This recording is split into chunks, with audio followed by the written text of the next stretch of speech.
السلام عليكم. سنتعرف في هذا الفيديو عن موعد وتوقيت مباراة الوداد الرياضي ضد فريق السيك ميموزا برسم الجولة السادسة من دور مجموعات دوري أبطال إفريقيا والقنوات الناقلة لهذه المباراة. يحتل فريق السيك ميموزا المركز الأول في ترتيب المجموعة الثانية من دور مجموعات دوري أبطال إفريقيا برصيد 11 نقطة، بينما يحتل فريق الوداد الرياضي المركز الثالث برصيد 6 نقاط.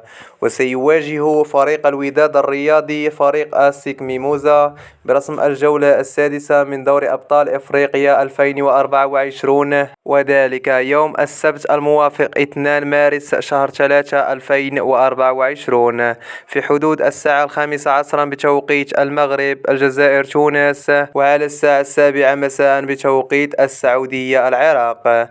وسيتم نقل هذه المباراة على قناة بي ان سبور HD 6 إن شاء الله.